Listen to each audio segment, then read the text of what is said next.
तो रेसलिंग एक बहुत ही ख़तरनाक स्पोर्ट है। अब ऐसे स्पोर्ट्स में सारे स्टंट्स लाइव होते हैं और ऐसे स्टंट्स में एक भी मूव अगर 1 इंच से भी इधर उधर हो जाए तो एक सीरियस इंजरी होनी बहुत कॉमन है। और आज हम ऐसी ही कुछ इंजरीज़ के बारे में देखेंगे कि एक गलती और जिससे रेसलर की पूरी ज़िंदगी बदल गई। तो चक ऑस्टिन 90s के टाइम पे इंडी सर्किट के रेसलर थे जिनको डब्ल्यूडब्ल्यूई ने एक चांस देने के लिए और ट्रायल के लिए बुलाया था, और उनका मैच होना था द रॉकर्स से, यानी शॉन माइकल्स और मार्टी जेनेटी की टीम से। उसी मैच के दौरान मार्टी जेनेटी जब उनको फिनिशर मारते हैं अपनी, तो गलती से उनके सर के बल लैंड करते हैं, जिसके बाद उनको तुरंत समझ आता है कि उनकी गर्दन फ्रैक्चर हो जाती है, जिसके कारण वो अपने राइट हैंड का कंट्रोल खो देते हैं और चलने फिरने में भी उनको बहुत प्रॉब्लम होने लगती है। तो वो डब्ल्यूडब्ल्यूई पे 3.8 मिलियन का केस करते हैं, जिसको ज्यूरी 26.7 मिलियन डब्ल्यूडब्ल्यूई को पे करने को बोलती है चक ऑस्टिन को, लेकिन WWE outside of the court $10 million पे सेटल कर लेती है। $10 मिलियन वो ऑस्टिन को दे देती है, और इसके बाद उन अपनी ज़िंदगी काफ़ी बुरी तरीके से ही बिता रहे हैं। इस दिन भी वो ज़्यादातर टाइम बेड पे ही रहते हैं और ज़्यादातर टाइम दर्द में ही हैं। अब ECW 2000 के टाइम पे अपने बहुत ही ख़तरनाक स्टंट्स और बहुत ही ख़तरनाक मैचेस के लिए फेमस था। तो ऐसे ही मैच हुआ था Wig Grimes versus New Jacks के बीच में, और ऐसे ही उस मैच के दौरान उनका एक बहुत बड़ा स्पॉट था जिसमें उनको बहुत ही ऊंची जगह से गिरना था नीचे। तो ऐसे ही में जब वो ऊपर चढ़ते हैं तो विग ग्राइम्स के पैर जाम हो जाते हैं, तो न्यू जैक्स उनको अपनी तरफ खींचते हैं नीचे गिरते वक्त। विग ग्राइम्स के लिए तो ये फॉल कुछ भी नहीं था, लेकिन न्यू जैक्स की किस्मत ख़राब थी, क्योंकि न्यू जैक्स नीचे रहते हैं और विग ग्राइम्स उनके सर पे ही लैंड करते हैं गिरते वक्त। अब इससे न्यू जैक्स के सर में काफ़ी फ्रैक्चर्स होते हैं और ब्रेन डैमेज हो जाता है, और उनकी लेफ़्ट आई से वो ब्लाइंड हो जाते हैं परमानेंटली। अब इसका बदला वो कुछ टाइम बाद ही लेते हैं। उनका मैच फिर से होता है विग ग्राइम से, और फिर वही स्पॉट आता है जब उनको ऊपर से गिरना रहता है। इस टाइम पे वो रियल टेज़र का यूज़ करते हैं विग ग्राइम्स के ऊपर और उनको ऊपर से फेंक देते हैं, इस होप में कि वो शायद मर जाएं। और लेकिन गिरने के बाद विग ग्राइम्स मरते नहीं हैं, सिर्फ उनकी एंकल डिसलोकेट होती है। और 1990 के टाइम पे जैक रॉबर्ट्स का एक सेगमेंट चलता था वाइपर स्पिट करके, जिसमें कि वो क्वेश्चंस पूछते थे, इंटरव्यू लेते थे अलग अलग रेसलर्स का। तो उस हॉन्की टॉन्क मैन का इंटरव्यू लेते हैं वो, और उस इंटरव्यू के लास्ट में हॉन्की टॉन्क मैन को उनको गिटार से हिट करना था, जैसे कि हर बार हॉन्की टॉन्क मैन करते हैं।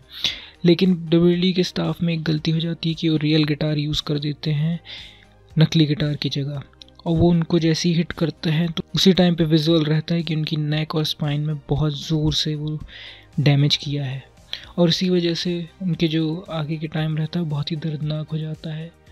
और वो डब्ल्यूडब्ल्यूई पे वैसे तो केस नहीं करते हैं क्योंकि वो बहुत लॉयल रहते हैं डब्ल्यूडब्ल्यूई से, लेकिन उनकी पर्सनल लाइफ की बहुत बुरी तरीके से बैंड बज जाती है। वो ड्रग एडिक्ट हो जाते हैं अपने दर्द के कारण में, उनकी वाइफ उन्हें छोड़ देती है और आगे उनके रेसलिंग करियर भी ख़त्म हो जाता है जल्दी।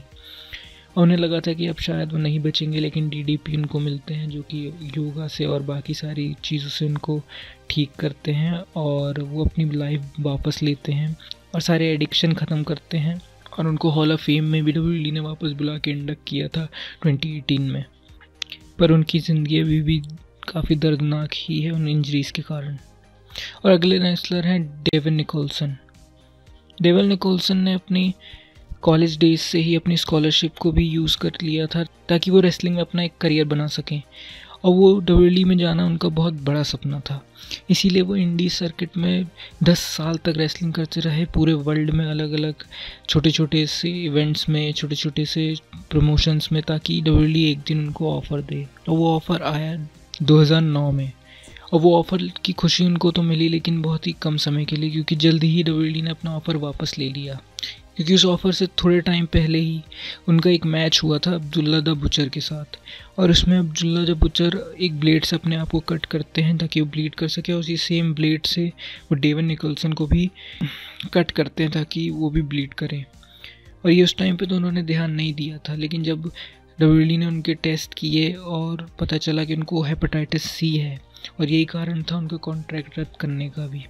तो डेविन निकोलसन ने अपनी पुरानी वीडियोस देखी मैच की, तब उन्हें समझ में आया। तो उन्होंने अब्दुल्ला द बुचर को 2.3 मिलियन के लिए सू कर दिया, और वो जीते भी।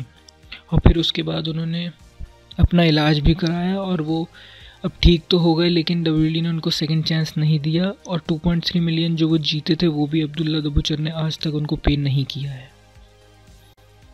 और अब हम मिक फोली का जब नाम सुनते हैं तो उनको तो कई सारी इंजरीज हो चुकी है और कई खतरनाक स्पॉट में वो रहे हैं, ये तो हमें पता ही है। ऐसे ही एक स्पॉट उनका हुआ था जब उन्होंने 1994 में जर्मनी में मैच किया था अपने सबसे बड़े राइवल वेडर के साथ।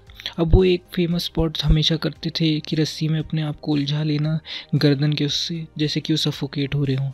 पर इस बार रोप ज़्यादा टाइट थी और इस वजह से वो ज़्यादा ज़ोर से फंस गए थे रोप्स में और सही में नहीं निकल पा रहे थे।